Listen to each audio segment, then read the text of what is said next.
Il est vrai que les États-Unis est en train de suivre ce que Donald Trump leur dit de faire. Maintenant, vous avez compris, après beaucoup de temps, que Bill Clinton était à la base de ce qui est arrivé au Congo démocratique. Ce que vous comprendre, Ango et Kotibino. Voilà. La fondation Bill Clinton parle de 43 députés ou détenus qui sont militaires, katangais, consorts. Nous avons une question. Les gens que Tshisekedi vient de nommer avec son directeur de cabinet, est-ce qu'ils ont réfléchi sur ça? Que la maison Bill Clinton vient de dire telle chose. Qu'est-ce qu'ils ont comme tactique pour mettre fin à ce que Bill Clinton fait là? Vous devez savoir qu'il y a un lien entre Bill Clinton et le Rwanda. Quand tu es analyste politique, hein, ou bien quand tu as 3 cerveaux et demi, hein, tu dois réfléchir vite en avance. Pour moi, aujourd'hui, la maison, la fondation de Bill Clinton peut parler de 43 détenus en dolo, des militaires katangais. Vous pensez que c'est par hasard? Naotuna, les gens qui sont dans la sécurité de Tshisekedi, pourquoi vous ne chassez pas la fondation Clinton au Congo démocratique? Naotuna Kaka. Vous ne pensez pas qu'il faut le chasser? Vous ne pensez pas que Donald Trump sera très content de voir que vous allez embêter cette fondation et Pierre Kangi? Une fondation qui a volé l'argent dans les centres des Congolais au Congo, une fondation qui a soutenu le Rwanda dès le début. C'est la fondation là que les Rwandais disent que non, ça va moi annonce mon goboui parce que nous sommes au boulot. Nous sommes dans les postes, hein, nous sommes dans les postes en train de rêver, de mettre tous les incompétents et puis c'est comme si Tshisekedi autour de lui, il y a une clique de voyous qui sont en train même de les déminer, lui-même ne sait même pas. C'est là où j'ai pitié de Tshisekedi. Et puis après 3 mois, 6 mois, il va aller enlever et nous allons acclamer. Si Tshisekedi nous enlève après 6 mois, nous devons nous fâcher contre lui. Parce que Kalonji a déjà parlé. On enlève Malango aujourd'hui. Il fallait qu'on se fâche. Pourquoi vous n'avez pas enlevé quand Kalonji avait dit? On arrête de tuer aujourd'hui. Il fallait que vous puissiez vous fâcher. Kalonji a parlé de tuer il y a longtemps. Pourquoi vous enlevez après 6 mois, 9 mois que vous perdez? Un peuple n'est pas celui qui est content quand on arrête les voleurs. Aussi longtemps qu'on avait déjà proclamé que quelqu'un a volé il y a 2 ans. Quand vous l'arrêtez ou bien vous l'enlevez 2 ans après, vous devez tous vous fâcher. Vous dites non, mais comment? Vous l'enlevez aujourd'hui. Mais Kalonji avait dit pourquoi nous avons perdu 2 ans? Une mauvaise gestion. Une mauvaise gestion. On a parlé de Franck Toumba. Les gens nous ont pris comme des fous. Je me demande comment au Congo, on ne raisonne pas facilement. C'est difficile de raisonner. Au Congo, la culture de ce qu'on appelle les normes, ça n'existe plus. Les Congolais aiment défendre des stupidités, des bêtises. Voilà pourquoi je ne discute pas avec des Congolais. Et je sais, tel que je suis, je ferai rarement les débats avec des Congolais. Parce qu'ils vont faire des débats sentimentaux. Ils ne vont pas raisonner. Vous n'avez pas les normes. Donc les standards humains au Congo ici est Koufa. Les Congolais n'ont pas un standard humain. Il y a des choses qui sont intolérables. Il y a des choses qui sont intolérables. Et que tout un peuple va dire non, ça on refuse. Même votre président là, il tremble, il dit est-ce que le peuple va accepter? Mais qui nous a dit que les erreurs du passé ne vont pas se répéter, non? Quand ça se répète, vous devez le faire comprendre qu'Excellence, non, vous nous avez dit que ça. Mais pourquoi ça se répète? C'est pas possible. Pas possible. C'est compliqué. Si le président est distrait, peut-être avec les bruits que vous ferez, il entendra. Parce que dans les sociaux médias ou bien il est dans les réseaux sociaux. Il comprendra. Alors faites les bruits. Faites-lui entendre que ça, nous ne sommes pas contents. Je suis très mécontent de tous ces attachés de presse, les journalistes, qui soutiennent le mal. Ça me fait mal. J'ai même honte de venir pour citer les noms de quelques journalistes ou attachés de presse. J'ai honte. J'ai pitié de vous. Vous avez perdu le standard humain. Vous soutenez l'insoutenable. Pourquoi je vais faire un débat avec vous? Pourquoi je vais vous citer? Pourquoi je vais perdre mon temps avec des gens inutiles de la très mauvaise qualité comme vous? Parce que vous ne savez même pas votre objectif. Vous ne savez même pas pourquoi vous parlez aux gens. Et si on a affaire à une génération, à une vie future des enfants, nous tous on a où manger. Hein? Chacun de vous là, vous avez où manger ou dormir. Mais tous ces peuples-ci meurtris, qu'on a violés, qu'on a tués, qu'on a déplacés, qui sont dans des camps, des réfugiés dans leur propre terre. Oh, Jesus. Je n'ai pas envie de me fâcher, mais c'est pas possible. Voilà. Le Congo. Il n'y a pas d'urgence. Il n'y a pas d'urgence. Il n'y a pas ce souci de nécessité à faire mieux. Nous sommes Boubantou Baloa, donc nous vivons dans une distraction extrême, ça devient inquiétant. Allez, allez-y. Allez-y, vous devez déjà condamner l'agence de Bill Clinton, ok? Cette agence-là, ici chez le Congo, ne vous accepte plus. Allez, out.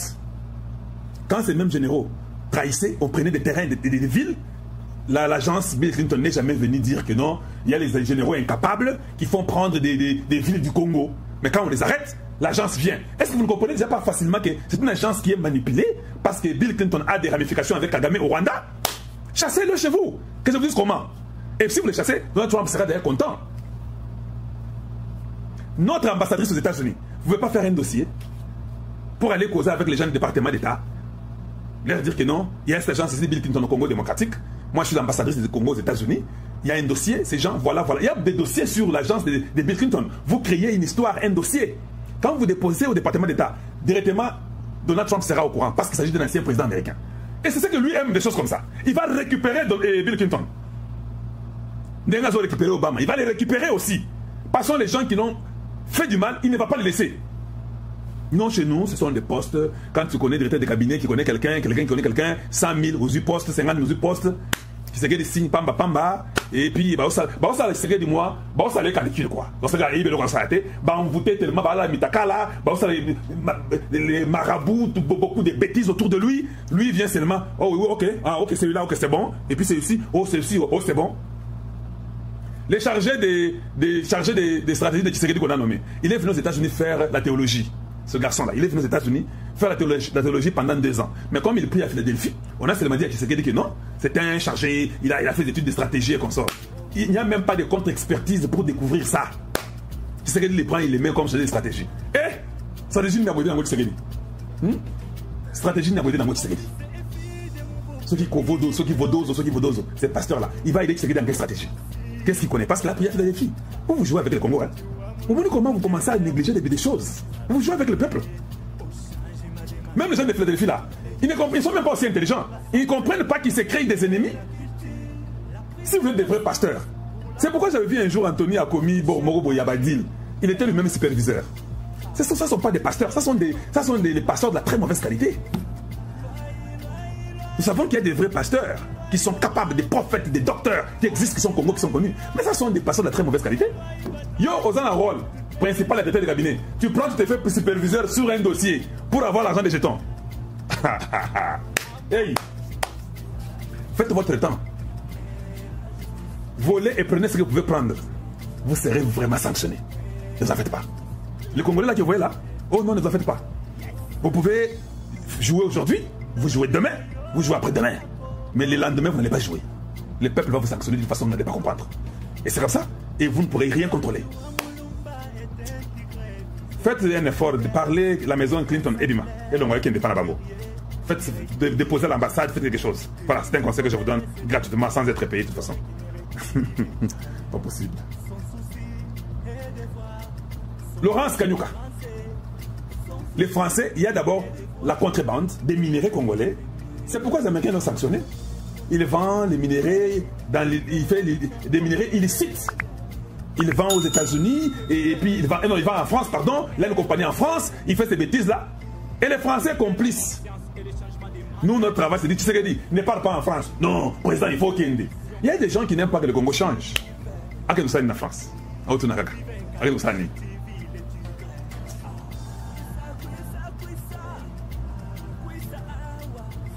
Un dictateur ne se fatigue jamais.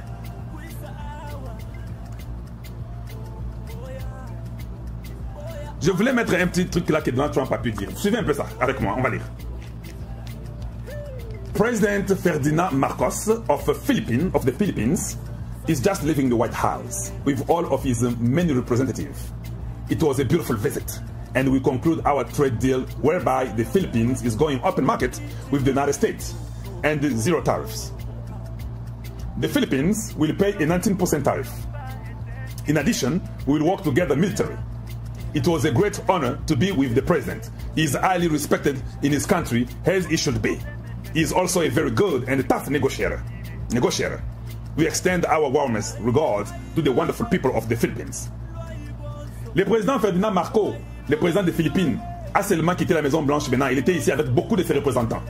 C'était une visite, une belle visite.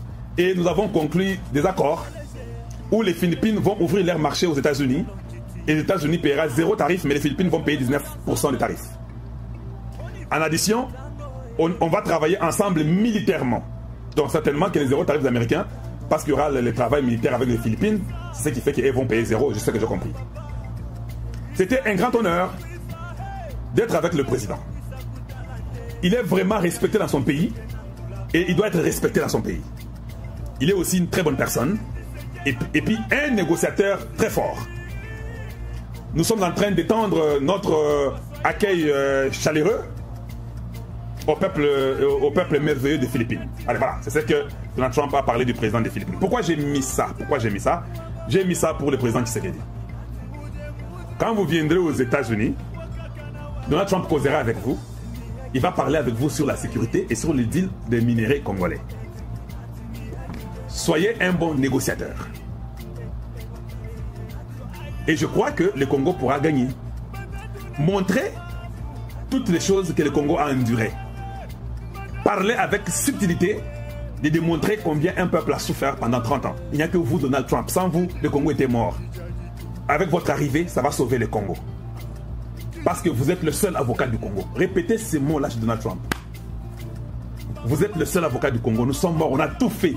Tous les systèmes sont mauvais, tout est pourri, tout est mauvais. Maintenant, il vous demandera, mais comment toi, côté lutte contre la corruption, Moboulou? Il va vous demander ça. Eh, Agotunayo.